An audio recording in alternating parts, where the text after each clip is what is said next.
மஞ்சள் மஞ்சள் பொதுவா நல்ல காரியங்கள் ஸ்டார்ட் பண்றதுக்கு முன்னாடி இந்த மஞ்சள் எடுத்து வச்சுதான் ஸ்டார்ட் பண்ணுவாங்க. நம்ம வீட்டில் கூட நம்ம அம்மா அக்கா தங்கைகள் நமக்காக நாம நல்லா இருக்கணும்ன்றதுக்காக மஞ்சள் புடவை கட்டிக்கிட்டு தான் வேண்டிக்குவாங்க. அப்படி அந்த மஞ்சள்னாலே ஒரு தனி வைப்பு தாங்க. நம்ம கொடியில கூட அந்த வைப்ரண்டான அந்த எனர்ஜெட்டிக்கான அந்த மஞ்சள் இருக்குமே, அந்த மாதிரி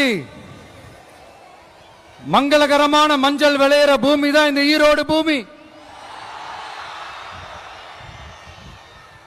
இங்க வந்து மஞ்சளை பத்தி பேசாம வேற எங்க போய் பேசுறது? அது மட்டும் இல்ல, இங்க ஒரு மகத்தான ஒரு மனிதரை பத்தி நம்ம பேசி ஆகணும். இந்த ஈரோடு மண் விவசாயத்துக்கும் பேர் போன மண். இங்க நடக்கிற அந்த விவசாயத்துக்கு மிக முக்கியமான ஒரு கவசமா இருக்கிறது என்ன தெரியுமா? காலிங்கராயன் அணை, காலிங்கராயன் கால்வாய்.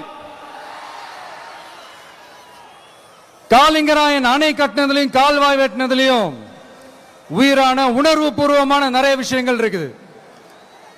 அப்படி அந்த ப்ராசஸ்ல அவர் அந்த அணை கட்டும் போதும் கால்வாய் வெட்டும் போதும் ரொம்ப சோர்வடைஞ்சிட்டாராம்.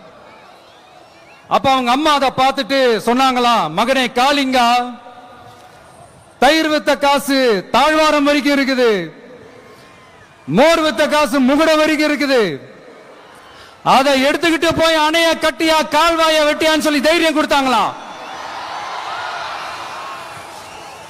பெத்த அம்மா கொடுக்கிற அந்த தைரியம் இருக்கு பாருங்க, அதை தாண்டி வேற எதுவுமே கிடையாதுங்க. ஒரு மனுஷனால எதையும் சாதிச்சு காட்ட முடியும். அப்படி ஒரு தைரியத்தை தான் இப்ப நீங்க என்னுடைய அம்மா அக்கா தங்கைகள் நண்பா நண்பிகள் தோழர்கள் எல்லாரும் எனக்கு கொடுத்திருக்கிறீங்க. அதே தைரியத்தை, அதே துணையா என் கூட நிக்கிறீங்க. இதை எப்படி நம்ம பிரிச்சு விடலாம்? இதை எப்படி நம்ம கெடுக்கலாம்? என்னெல்லாம் அவதூறுகள் நம்ம விஜய் மேல சொல்லி மக்களை நம்ப வைக்கலாம்? என்னெல்லாம் சூழ்ச்சிகள் நம்ம விஜய் மேல பண்ணி மக்களை நம்ப வைக்கலாம்?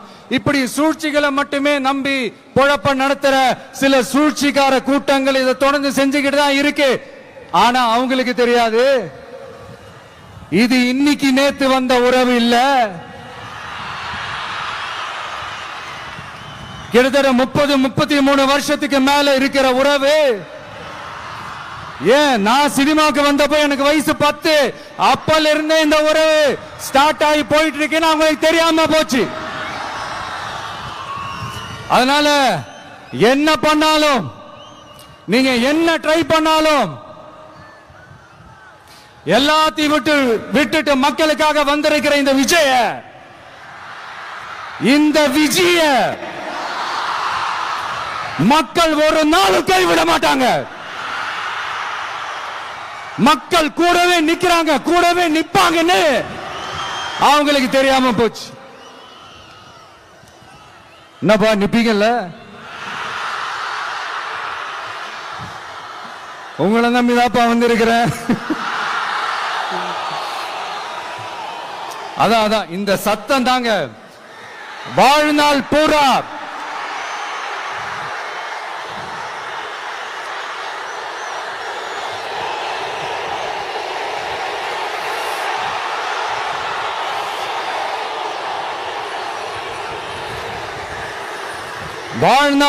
உங்களுக்கு நன்றியோடவே இருப்பேன். இப்போ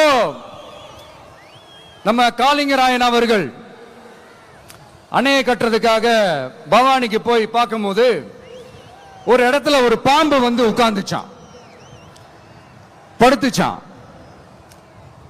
அது படுத்த இடத்துல தான் அவர் அணையை கட்ட ஸ்டார்ட் பண்ணாராம்.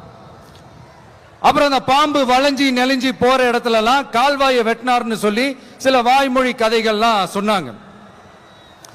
தண்ணியை சேமிச்சு வச்சு குடிக்கிறதுக்கும் விவசாயத்துக்கும். தம்பி கீழே இறங்கு, தம்பி கீழே இறங்குப்பா, பிளீஸ் கீழே இறங்குப்பா.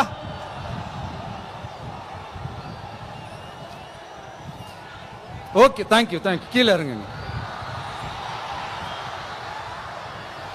கீழே இறங்குப்பா.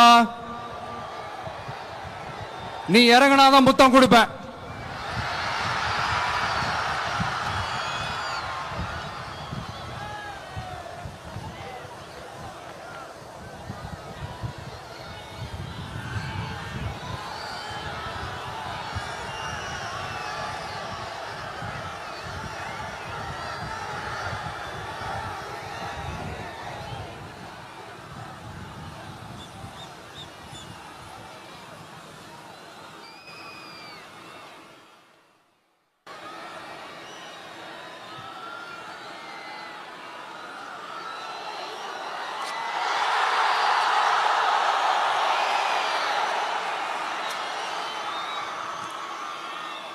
இப்படி தண்ணியை சேமிச்சு வச்சு குடிக்கிறதுக்கும் விவசாயத்துக்கும் வழி வகுக்கிறது எவ்வளவு பெரிய ஒரு நல்ல விஷயம்.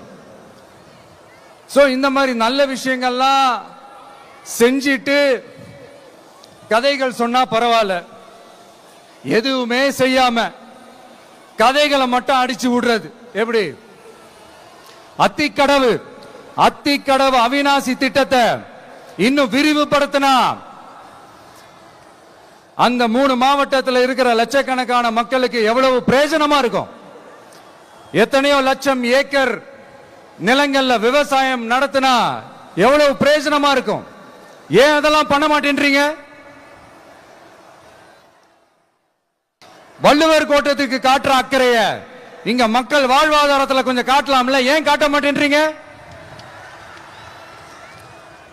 இங்க என்ன கவர்மெண்ட் நடத்துறாங்களா இல்ல கண்காட்சி நடத்துறாங்களா? இந்த 21ஆம் நூற்றாண்டிலே மக்களை பத்தி எதுவுமே யோசிக்கிறது இல்ல. ஆனா அந்த காலத்திலேயே இது எல்லாத்தையும் பத்தி யோசிச்ச மக்களை பத்தி, குடிக்கிற தண்ணியை பத்தி, விவசாயத்தை பத்தி, அணை கட்டுறதை பத்தி, கால்வாய் வெட்டுறதை பத்தி, இதெல்லாம் எங்கிருந்து? பவானியிலிருந்து நொய்யலாறு வரைக்கும் கால்வாய் வெட்டி இது எல்லாத்தையும் பத்தி யோசிச்ச காளிங்கராயன் அவர்களுக்கு கோடி கும்பிடு போட்டாலும் பார்த்தாதுங்க. இப்படி அந்த காலத்துல இருந்த ஒரு ஹீரோவை பத்தி பேசிட்டு இந்த காலத்துல, அதாவது 1920th செஞ்சுரியில இருந்த ஒரு ஹீரோவையும் பத்தி நம்ம பேசி ஆகணும்ல. ஒருத்தர் இலகிய மனம் கொண்ட ஹீரோனா இன்னொருத்தர் இரும்பு மாதிரி அயன் மேன் தான். எஸ், நம்ம ஈரோடு கடப்பாறை தான்.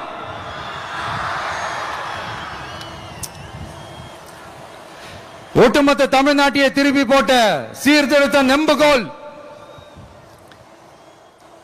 ஈரோடு மாவட்டத்தில் பிறந்த அவர்தான் இந்தியாவுக்கே இடஒதுக்கீடு சம்பந்தமான அரசியல் சட்டத்தை திருத்தறதுக்காக போராட்டம் நடத்தினவர் யாரு? நம்ம தந்தை பெரியாரு. 100 வருஷத்துக்கு முன்னாடியே வகுப்பு வாரி பிரதிநிதித்துவம் வேணும்னு கேட்டவர்.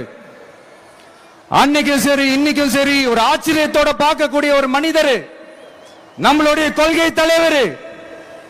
அப்ப அண்ணாவும் எம்ஜிஆரும் யாரு? பெரியார் அவர்கள் கிட்ட இருந்து எங்களுக்கு தேவையான கொள்கைகளை எடுத்துக்கிட்டோம். அவரை ஃபாலோ பண்ற, அவரை வழிகாட்டி ஏத்துக்கிட்ட அண்ணா அவர்கள் கிட்ட இருந்தோம், எம்ஜிஆர் அவர்கள் கிட்ட இருந்தோம் தேர்தல் அணுகுமுறையை எடுத்துக்கிட்டோம். அண்ணாவும் எம்ஜிஆரும் தமிழ்நாட்டோட சொத்து. அவங்கள பயன்படுத்துறத பத்தி யாரும் இங்க கம்ப்ளைண்ட் பண்ண முடியாது. அண்ணா எங்களோடது, எம்ஜிஆர் எங்களோடது, நீங்களா எடுத்துக்க கூடாது அப்படிலாம் யாரும் இங்க அழுதுட்டு இருக்க முடியாது, சொல்லிவிட்டேன்.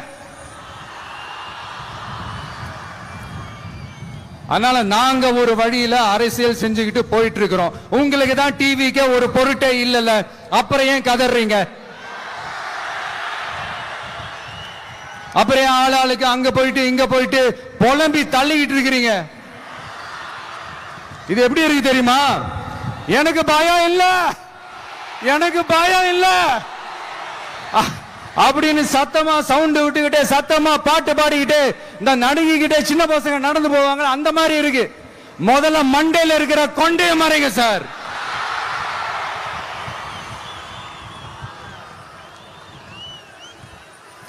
சும்மா மாறு வேஷத்துல மறு வச்சுக்கிட்டு மீடியா ஆளு ரேடியோ ஆளுன்னு இவங்க ஆளுங்களை மாத்தி மாத்தி அனுப்பிக்கிட்டு இதெல்லாம் என்ன மக்களுக்கு தெரியாதுன்னு நினைச்சிட்டு இருக்கீங்களா?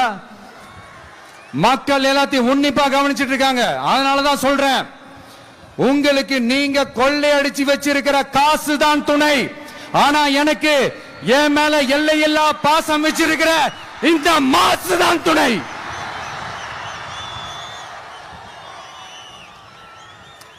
இப்படி நமக்கு துணையா இருக்கிற ஈரோடு மக்களுக்காக நான் இப்போ குரல் கொடுக்கலான்னு வந்திருக்கிறேன். சரி, இப்ப விஷயத்துக்கு வருவோம். பெரியார் அவர்கள் கிட்ட இருந்த அந்த செல்வாக்கையும் அந்த பதவிகளையும் அந்த பவரையும் வச்சுக்கிட்டு அவர் என்ன சொன்னார் தெரியுமா? இவ்வளவு செல்வாக்கு, இவ்வளவு பதவிகள், இவ்வளவு பவர் இருந்தோம் நான் ஒரு 5 பைசா காசு சம்பாதிச்சிருப்பேனா? எனக்கோ இல்ல என் குடும்பத்துக்கோ பட்டங்கள் வேணும், பதவி வேணும்னு ஏதாவது கேட்டிருப்பேனா? இல்ல ஏதாவது லாபம் பார்த்திருப்பேனா? இல்ல எதுக்காவது ஆசைப்பட்டிருப்பேனா?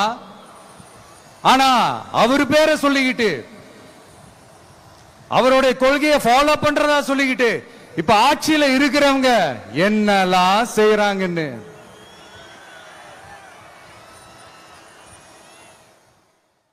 அதனாலதான் சொல்றோம், பெரியார் பேரை சொல்லிக்கிட்டு தயவு செஞ்சு கொள்ளையடிக்காதீங்கயா, தயவு செஞ்சு கொள்ளையடிக்காதீங்க. அவரு பேரை சொல்லிக்கிட்டு பெரியார் பேரை சொல்லி கொள்ளையடிக்கிற இவங்க தான் நம்மளுடைய அரசியல் எதிரி.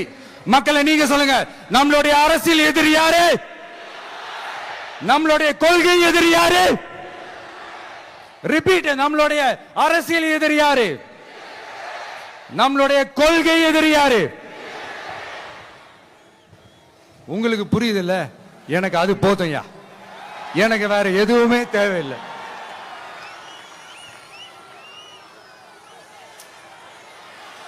அதனாலதான்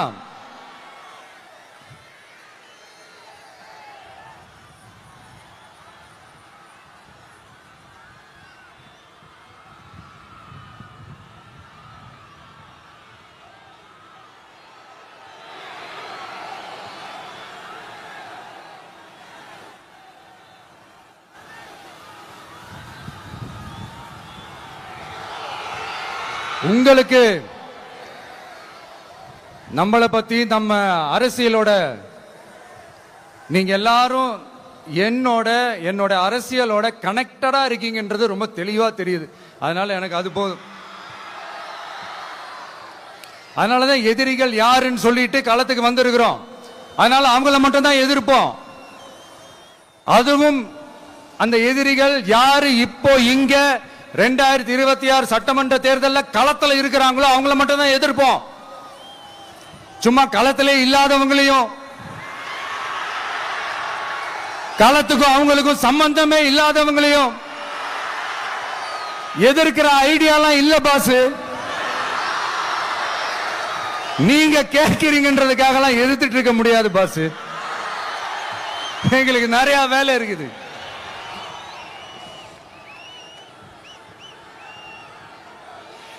எத்தனை எத்தனை பொய்யான வாக்குறுதிகள். வந்த உடனே நீட்டை ரத்து செய்வோம், கல்வி கடனை ரத்து செய்வோம், கேஸ் சிலிண்டருக்கு மானியமா 100 ரூபாய் தருவோம், என்னெல்லாம் அடிச்சு விட்டுட்டு இன்னி வரைக்கும் கேட்கிறேன், இதெல்லாம் சொன்னாங்களே செஞ்சாங்களா? இவங்க எப்பவுமே இப்படிதான், சொல்றது ஒண்ணு செய்யறது ஒண்ணு. திமுகவும் பிரச்சனைகளும் ஃபெவிகால் போட்டு ஓட்டின ஃப்ரெண்ட்ஸ் மாதிரி ஒன்னிலிருந்து ஒன்ன பிரிக்கவே முடியாது. இப்போ ஈரோடு பகுதியில் இருக்கிற பிரச்சனையை பத்தி பேசுவோம். பெரியார் பேரை மட்டும் சொல்லிக்கிட்டு எப்படி அவரோட கொள்கைகளுக்கு எதிராக செயல்படுறாங்களோ அப்படிதான் இந்த மஞ்சள் நகரத்தோட மஞ்சளுக்கும் ஒண்ணும் பண்ணல, மஞ்சள் விவசாயிகளுக்கும் ஒண்ணும் பண்ணல. ஆராய்ச்சி மையம், சிறப்பு மையம்னு கோடி கோடியா டெண்டர் விட்டாங்க, பேருக்கு கட்டிடத்தை கட்டினாங்க. ஆனா உலகமே போட்டி போட்டு வாங்குற மஞ்சளை மதிப்பு கூட்டி விற்பனை செய்ய, அதாவது அதோட வேல்யூ இன்க்ரீஸ் பண்ணி நம்ம விவசாயிகளுக்கும் இந்த மாவட்ட மக்களுக்கும் நன்மை செய்ய இதுவரைக்கும் என்ன செஞ்சிருக்காங்கன்னு யோசிச்சு பார்த்தா ஒரு பெரிய ஜீரோ தான். கரும்பு நெல்லுக்கு அரசாங்கம் விலை பிக்ஸ் பண்றாங்க, அதையும் ஒழுங்கா பண்றதில்ல. ஒவ்வொரு முறையும் பிரச்சனை. அங்க நெல் கொள்முதல் செய்யறதுல ஊழல். சரி, நாம கஷ்டப்பட்டு விளைய வச்சது வீணா போக கூடாதுன்னு நினைச்சு நம்ம விவசாயிகள் கேட்கிற லஞ்சத்தை கொடுத்தாலும் அதுக்கப்புறம் கூட அந்த கொள்முதல் ஒழுங்கா நடக்கிறது இல்லை. அதையும் தாண்டி ஏதோ ஒரு விலை விவசாயிகளுக்கு கிடைக்குது. அப்படிலாம் இல்லாம ஒழுங்கா நேர்மையா நம்ம மஞ்சளுக்கும் நியாயமான விலை பிக்ஸ் பண்ணி தரமான விதைகளை கொடுத்தா என்ன குறைஞ்சா போயிடுவாங்க? இதெல்லாம் யோசிக்கிறதுக்கு அவங்களுக்கு நேரமே இல்லை. 24/7 அவங்களோட யோசனை என்ன தெரியுமா? இந்த விஜயை எப்படி முடக்கலாம், தமிழக வெற்றி கழகத்தை எப்படியெல்லாம் முடக்கலாம், அப்படிதான் அவங்களுடைய சிந்தனையே 24/7. எத்தனையோ வருஷத்துக்கு முன்னாடி நம்ம காளிங்கராயர் நதிகளின் இணைப்புக்கு முன்னோடியா இருந்தார். பவானி ஆத்துல வர அதிகமான தண்ணி அணை கட்டி தேக்கி தண்ணீர் வறட்சியான பகுதிகளுக்கு அனுப்பினாரு. ஆனா இன்னைக்கு இவ்வளவு நவீன வசதிகள் இருந்தோம், இவ்வளவு சயின்ஸ் வளர்ச்சிகள் இருந்தோம், இவ்வளவு டெக்னாலஜி வளர்ச்சிகள் இருந்தோம், அவங்க வாக்குறுதியில் ஒண்ணு கொடுத்தாங்கல்ல, பவானி நொய்யலாறு அமராவதி 6 இணைப்பு திட்டத்துக்கு ஒரு துரும்ப கூட கிள்ளி போடல. வாக்குறுதி நம்பர் 103 சொன்னாங்களே, செஞ்சாங்களா? சரி, இதாவது ஒரு பெரிய ப்ராஜெக்ட் வைங்க. ஆறுகளை சுத்தப்படுத்த பல ஆயிரம் கோடி நிதி ஒதுக்குவோம், தமிழ்நாட்டில் உள்ள ஆறுகளை சுத்தப்படுத்துவோம்னு சொன்னாங்களே, செஞ்சாங்களா? ஆனா ஆத்து மணலை கொள்ளையடிக்கிறதுல மட்டும் வேலையை கரெக்டா செய்வாங்க. இதை நான் ஏன் திரும்ப திரும்ப சொல்றேன்னா, மக்களே நீங்க புரிஞ்சுக்கணும். கொஞ்சம் மசந்தா மற்ற மாவட்டங்கள்ல மணல் காணாம போன மாதிரி, மலைகள் காணாம போன மாதிரி, நம்ம மாவட்டத்தில் தனி வளத்தை கொடுத்த செம்மண்ணும் காணாம போறதுக்கு வாய்ப்பு இருக்கு மக்களே. நம்ம மண்ணுக்கும் நம்ம ஆத்துக்கும் நம்ம விவசாயிக்கும் தான் இந்த மோசமான நிலைமை. அதனால ஏதாவது தொழில் செஞ்சு பிழைக்கலாம்னு பார்த்தா அதுக்கும் எங்க விடுறாங்க? தொழில்னு பார்த்தா 30% நெசவாளர்களுக்கு கூலி பாக்கி. அரசாங்கம் நம்ம நெசவாளர்கள் கிட்ட இருந்து கொள்முதல் செய்த வேட்டி சேலைக்கான கூலியை கூட போராடித்தான் வாங்க வேண்டியதா இருக்குது. அது சலுகையோ உதவியோ நலத்திட்டமோ கிடைக்காது. நம்ம உழைப்புக்கான ஊதியம், நம்மளோட உரிமை, அதுக்கே போராட வேண்டிய நிலையில தான் இந்த அரசாங்கம் நம்மள வச்சிருக்கு. நல்லா பாத்துக்கங்க மக்களே, உரிமைக்கு குரல் கொடுத்தவங்க தான் இவங்க. சிறு குறு தொழில்கள் பீக் ஹவர்ஸ் சார்ஜ்னு கரண்ட்டுக்கு அநியாய விலை வச்சு அதையும் செய்ய விடாம நம்மள முடக்கிடுறாங்க. அந்த பீக் ஹவர்ஸ் சார்ஜ் கொள்ளையால எத்தனை வருஷமா எவ்வளவு பேர் பாதிக்கப்படுறோம், எவ்வளவு தொழில்கள் பாதிக்கப்படுது. நாமளும் கத்துறோம், போராடுறோம், கோரிக்கை வைக்கிறோம். எதையாவது இவங்க கண்டுக்கிறாங்களா? கொஞ்சம் யோசிங்க. ஏன் கண்டுக்க மாட்டேன்றாங்கன்னு கொஞ்சம் யோசிங்க. அப்போதாங்க பிரைவேட்ல அதிக விலைக்கு கரண்ட் வாங்க முடியும், அதுக்கு டெண்டர் விட முடியும். அப்படி டெண்டர் விட்ட மேட்டர்ல எல்லாம் என்ன நடக்கும்னு உங்களுக்கும் தெரியும், எனக்கும் தெரியும், நம்ம எல்லாருக்குமே தெரியும். இந்த மாதிரி ஈரோடுல மட்டும் இல்ல, எந்த மாவட்டத்துக்கு போனாலும் பிரச்சனைகள் மேல பிரச்சனைகள் தான். அதையெல்லாம் தீக்கிறதுக்கு ஒரு சொல்யூஷன் கூட சொல்லாம இதுல வேற பெருமையா மாடல் அரசுங்கிறது இல்ல. நான் கேட்கிறேன், கூச்சமா இல்ல?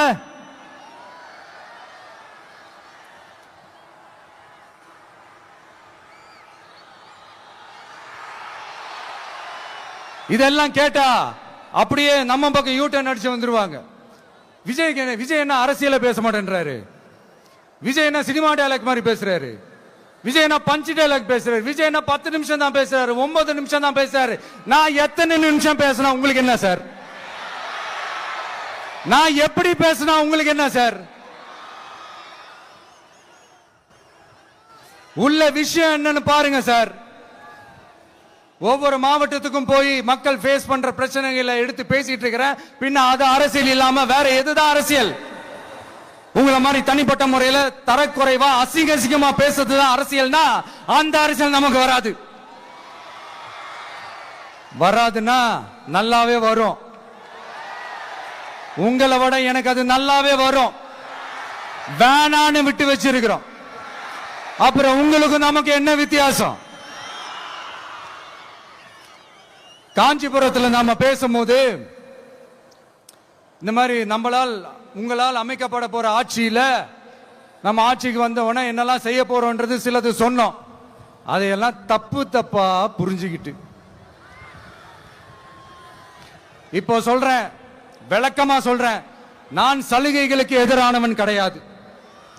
மக்களுக்கான சலுகைகளை இலவசம்னு சொல்லி அசிங்கப்படுத்துறதுல எனக்கு உடன்பாடு கிடையாது. மக்கள் காசுல மக்களுக்கு செய்யறதை எப்படி இலவசம்னு சொல்லுவீங்க? அப்படியே செஞ்சிட்டாலும் ஓசில போறேன்னு சொல்லி அசிங்கப்படுத்துறீங்க. என்ன கேட்கறதுக்கு ஆள் இல்லைன்னு நினைச்சீங்களா? மக்களுக்கு ஒண்ணுன்னா இந்த விஜய் வந்து நிப்பா, இந்த விஜய் வந்து கேள்வி கேட்பா. இந்த விஜய் எப்பவுமே மக்கள் பக்கம் தான். அதே மாதிரி மக்களும் என் பக்கம் தான். என் மக்கள் மானத்தோட மரியாதையோட கௌரவத்தோட வாழணும். என் மக்கள் யாருக்கும் கீழே கிடையாது. அப்படி அவங்க கௌரவத்தோட வாழணும்னா அவங்களுக்கான வாழ்க்கை தரம் உயரணும். வாழ்க்கை தரம் உயரணும்னா அவங்களோட வாழ்வாதாரம் உயரணும். வாழ்வாதாரம் உயர்ந்தாதான் பொருளாதாரம் உயரும். பொருளாதாரம் உயர்ந்தாதான் வசதி வாய்ப்புகள் உயரும். இதெல்லாம் உயர்ந்தாலே ஆட்டோமேட்டிக்கா அவங்களோட வாழ்க்கை தரம், அவங்களுக்கான மரியாதை, அவங்களுக்கான கௌரவம் எல்லாமே உயரும். இதுக்கான வழிகள், அந்த சூழல்களை அந்த கவர்மெண்ட் அமைச்சு கொடுக்கணும்.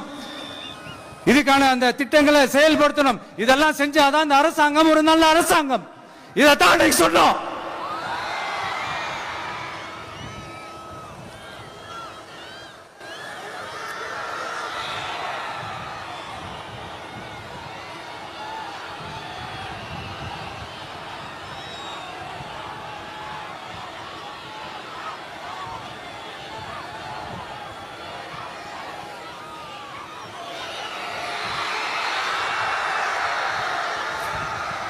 இதத்தான் இன்னைக்கு சொன்னோம். உடனே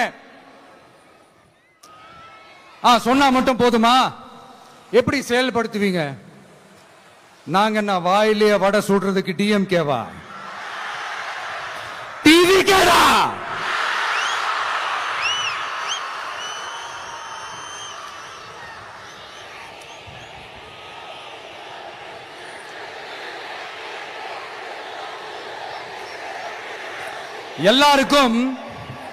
எல்லாருக்கும் நிரந்தரமான ஒரு வீடு இருக்கணும்னு சொன்னோம். உடனே எங்க ஆட்சியிலே நாங்க எல்லாரும் வீடு கட்டி கொடுத்துட்டோமே அப்படிங்கிறது இல்ல. நான் கேட்கிறேன், இங்க உங்களை தான் கேட்கிறேன், இங்க வாடகைக்கு இருக்கிறவங்களே இங்க யாரும் இல்லையா? எல்லாருக்கும் சொந்தமா வீடு கட்டி கொடுத்துட்டாங்களா? அடுத்து வீட்டில் இருக்கிற ஒவ்வொருத்தரும் மினிமம் டிகிரி படிச்சிருக்கணும் அப்படின்னு சொன்னோம். உடனே எங்க ஆட்சியிலே எல்லாரும் டிகிரி படிச்சு முடிச்சிட்டாங்களே அப்படிங்கிற மாதிரி சொல்றது அது உண்மைனா? ஸ்கூல் லெவல்லயே டிராப் அவுட்ஸ் அதிகமானது யாரோட ஆட்சியிலங்க?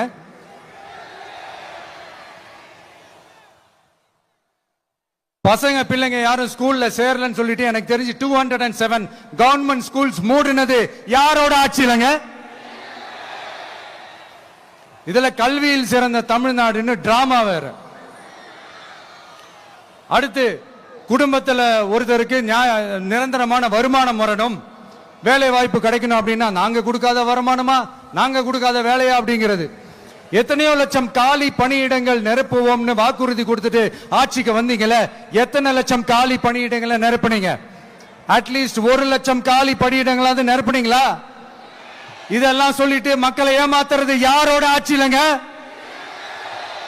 அடுத்து ரொம்ப முக்கியமா பெண்களுக்கு பாதுகாப்பு இல்ல, சட்டம் ஒழுங்கு சரியா இல்லைன்னு சொன்னா தமிழ்நாட்டில் பெண்கள் பாதுகாப்பு தான் அதிகமா இருக்குதான். நீங்க சொல்லுங்க மக்களே, பெண்கள் பாதுகாப்பு இருக்கு, சட்டம் ஒழுங்கு சரியா இருக்கு? அவங்க சொல்றது உண்மையா? அவங்க சொல்றதை நீங்க ஏத்துக்கிறீங்களா? சத்தமா கேக்குதா சார்? இதுதான் ரியாலிட்டி, இதுதான் நிஜம். நம்மளுடைய ஆட்சியில சட்டம் ஒழுங்குல சமரசமே இருக்காது. அதனாலதான் இவ்வளவு ஸ்ட்ராங்கா சொல்றோம், தைரியமா இருங்க மக்களே. இந்த மாதிரி விஷயங்கள்லாம் நம்ம மக்கள் கிட்ட எடுத்து சொன்னா உடனே இந்த இது எடுத்துட்டு வந்துருவாங்க.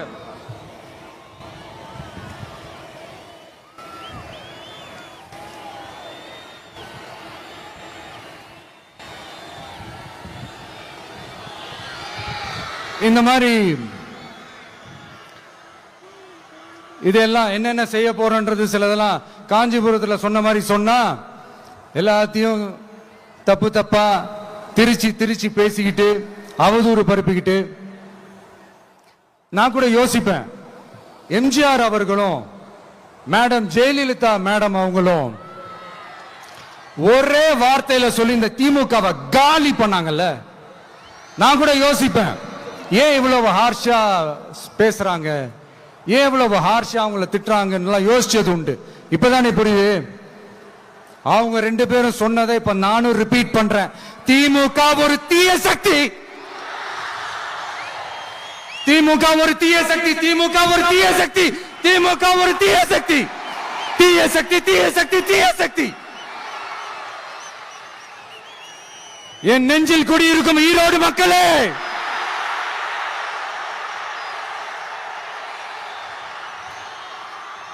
டிவிகே ஒரு தூய சக்தி. எப்படி? டிவிகே ஒரு தூய சக்தி. தூய சக்தி டிவிகேவுக்கும் தீய சக்தி டிஎம்கேவுக்கும் தான் போட்டியே.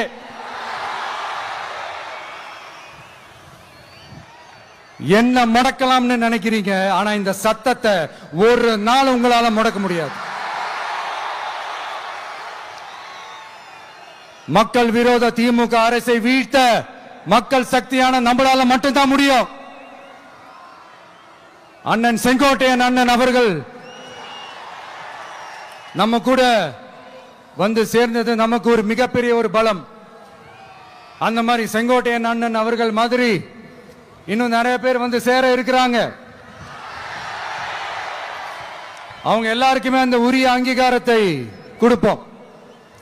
அது மட்டும் இல்ல, அப்புறம் இன்னொரு விஷயம் சொல்ல மறந்துட்டேன். இப்ப ரீசெண்டா ஒரு இடத்துல நம்ம சிஎம் சார் அவர்கள் பேசும்போது சொன்னாங்க, என் கேரக்டரையே புரிஞ்சுக்க மாட்டேங்கிறேன். இது சினிமா டயலாக் இல்லையா? நான் ஏதாவது பேசினா சினிமா டயலாகா? சார் பேசினா அது சினிமா டயலாக் இல்லையா? சிலப்பதிகாரத்திலிருந்து எடுத்ததா அந்த லைன். என் கேரக்டரையே புரிஞ்சுக்க மாட்டேன்றது. உங்களை எப்படிதான் சார் புரிஞ்சுக்கிறது? எந்தெந்த விஷயத்துலாம் சார் உங்க கேரக்டர் நாங்க புரிஞ்சுக்கிறது? அதையும் நீங்களே சொல்லிட்டீங்கன்னா கொஞ்சம் நல்லா இருக்கும் சார். சட்டம் ஒழுங்குல நாடே சந்தி சிரிக்குது, அதுலயா? பெண்கள் பாதுகாப்புல நாடே சந்தி சிரிக்குது, அதுலயா? பொய் வாக்குறுதிகளா கொடுத்து ஏமாத்தி ஆட்சிக்கு வந்தீங்களே, அதுலயா? எதுலதான் சார் உங்க கேரக்டர் நாங்க புரிஞ்சுக்கிறது? ஆனா ஒண்ணு, தமிழ்நாட்டில் ஆட்சி செய்யற நீங்களும் சரி, ஒன்றியத்தில் ஆட்சி செய்யறவங்களும் சரி, நீங்க ரெண்டு பேரும் முதல்ல என்னோட கேரக்டரை புரிஞ்சுக்கணும் சார். என்னோட கேரக்டர்னு சொன்னது நம்ம மக்களோட கேரக்டரை. 2026 சட்டமன்ற தேர்தலோட அந்த கேரக்டரே கொஞ்சம் வேற மாதிரி சார். அத கொஞ்சம் தயவு செஞ்சு நீங்க புரிஞ்சுக்கணும் சார். புரிஞ்சுக்கலன்னா மக்களே உங்களுக்கு புரிய வைப்பாங்க சார். கான்பிடென்டா இருங்க சார், நல்லதே நடக்கும் சார். வெற்றி நிச்சயம் சார். மீண்டும் சந்திக்கும் வரை நன்றி, வணக்கங்க சார். நண்பா, நண்பிகள், இங்க எல்லாம் பார்த்தோம், எல்லாம் நல்லபடியா நடந்தது. சேஃபா வந்துட்டு சேஃபா வீட்டுக்கு போயிடுங்க. எனக்கு எல்லாத்தையும் விட நீங்க தான் எனக்கு முக்கியம். தயவு செஞ்சு சேஃப்டியா போயிட்டு வாங்க. ஒரு ஈரோடு செல்ஃபி ஒன்று எடுப்போமா?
சென்ட் ஜோர்ஜ் கோட்டையில் முதலமைச்சராக தலைவர் வருவதற்காக அண்ணன் செங்கோட்டையிலும் செங்கோலை தருகிறார்.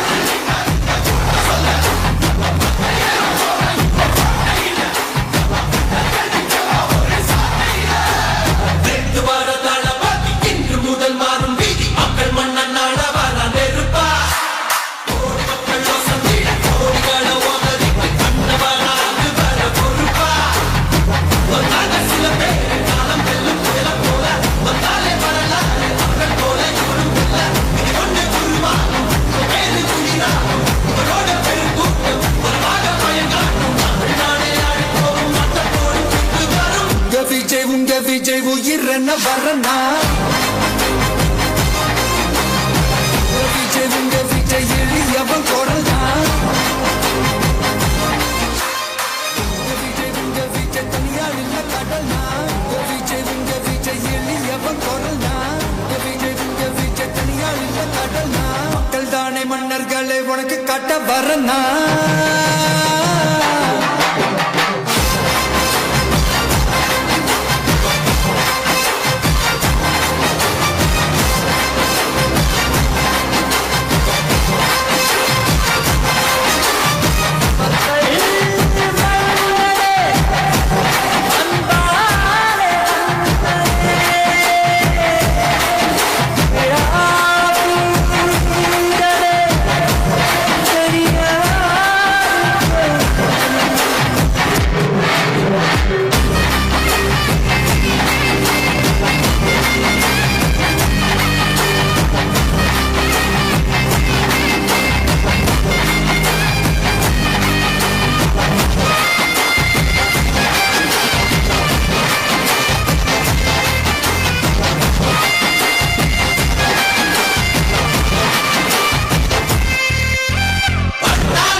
மஞ்சள்.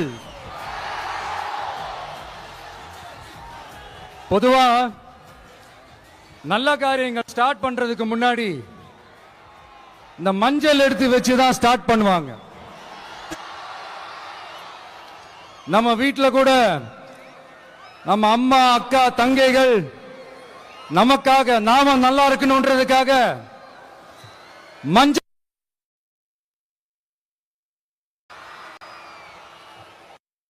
அந்த மஞ்சளாலே ஒரு தனி வைப்பு தாங்க. நம்ம கொடியில கூட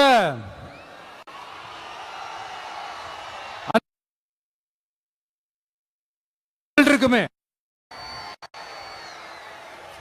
அந்த மாதிரி